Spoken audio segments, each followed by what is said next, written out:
था गधे को बात, क्योंकि एक जो था व्यक्ति कपड़े बेचता था, उसे उसके मित्र ने गधा दे दिया। अब गधे पे लाद के जब व्यापार किया उसकी ओठी बन गई, लेकिन वो एक दिन गधा मर गया।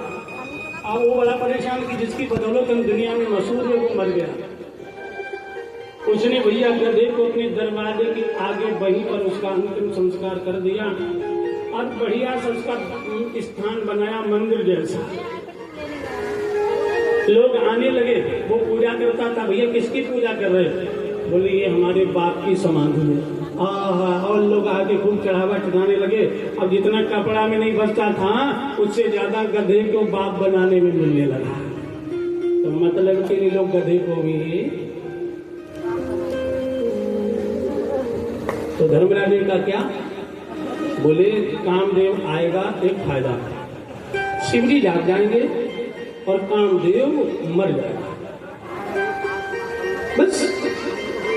बोले ठीक, बुलाइए कामदेव को बुलाया जाओ। और कामदेव भैया एकदम सुंदर वस्त्र पहने प्रकट हो गया।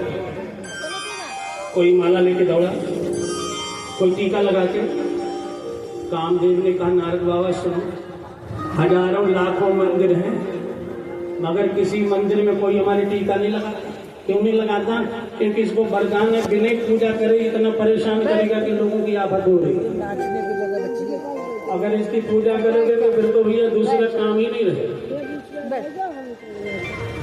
कल पर वैसे भी किसी के पास फुर्सत ही नहीं। कहाँ गए? बोले काम से। कहाँ से आ रहे? बोले काम से। कल में तो काम सबको कितना परेशान कर रहा है। कहाँ गए? काम से। कहाँ जा रहे? काम से। कहाँ से आए? काम से। कलकत्ता में नहीं आ पाएंगे, बहुत काम है। तो अभी थोड़ी देर में सब खा लेंगे। कामदेव से नारद ने कहा कि जब अटकी होती है तो लोग ऐसे ही पूजा करते हैं, लेकिन भाई आज तुम्हें शिव जी की समाधि तोड़वाना है। कामदेव ने कहा अभी जा रहा हूं, मैंने विश्वामित्र की समाधि तोड़वा दी। मैंने अपने पिता ब्रह्मा पर जब असर डाला वो भी मोहित हो गए, तो शिव जी पर भी मैं डालूंगा असर। नंदी बोले सुन भाई, बाबा को अगर परेशान करेगा तो मारा जाएगा। कामदेव ने कहा आज मैं मर भी गया तो मुझे चिंता नहीं। क्यों? क्योंकि आज मैं जा रहा हूँ बाबा को जगाने के लिए, दुनिया का कल्याण हो। बाबा जागेंगे, उनके बेटा होगा, राक्षस मरेगा। कामदेव चल दिया और कामदेव ने अपना प्रभाव विस्तार किया। जैसे कलयुग ने अपना विस्तार किया, कलयुग आया ना, तो इसका लक्षण क्या है? इसका लक्षण है कि कोई भी सच नहीं बोलेगा। कोई भी जैसे कलयुग आया उसमें पहला प्रभाव है कोई सच नहीं बोलेगा। आप कहोगे कैसे? तो हाथ उठा के बताओ जो झूठ ना बोलता हूँ, कभी झूठ ना बोला।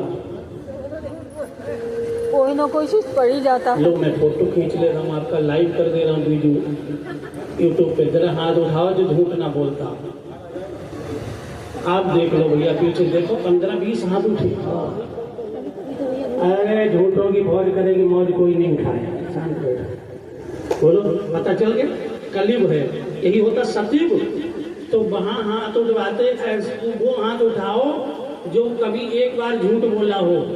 तो कोई हाथ नहीं उठता सतयुग में, क्योंकि कोई झूठ बोलता ही नहीं था। सतयुग सब योगी विज्ञानी कर हरि ध्यान करें बहु प्राणी। इसलिए सतयुग में मंदिर नहीं बनता था, मन इतना पवित्र होता था। जहाँ भगवान को याद किया, भगवान सामने खड़े, अब भोग लगाते थे। बोलो भक्तवत्सल भगवान की। हाँ इसे ले जा कर मैं बताऊंगा।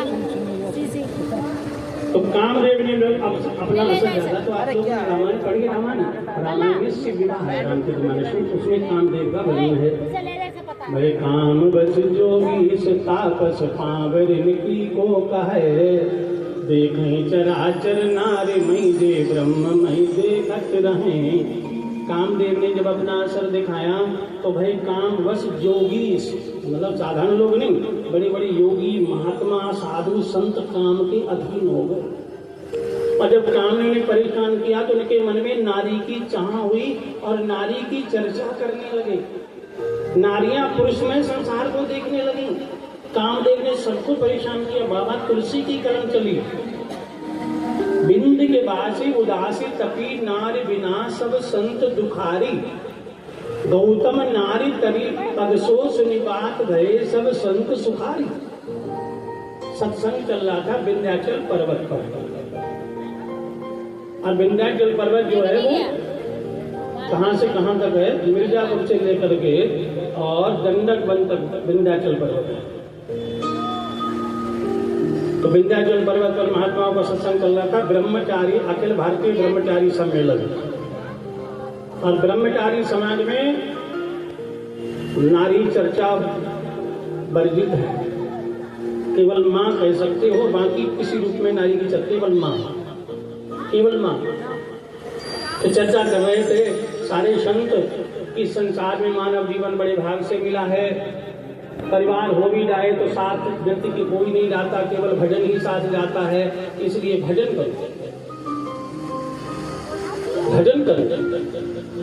और वो भजन भी गा रहे थे, उसमें जीवन है, जीना है बेकार भजन बिन दुनिया में, जीना है बेकार भजन बिन दुनिया में। क्या लेकर तू आया संग में, क्या लेकर के जाए संग में, जाएगा हाथ पसार भजन बिन दुनिया में। सब कहते वाह महाराज बड़ी अच्छी बात।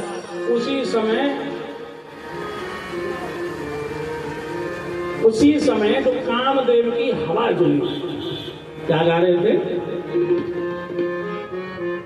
जीना है बेकार भजन बिन दुनिया में, जीना है बेकार भजन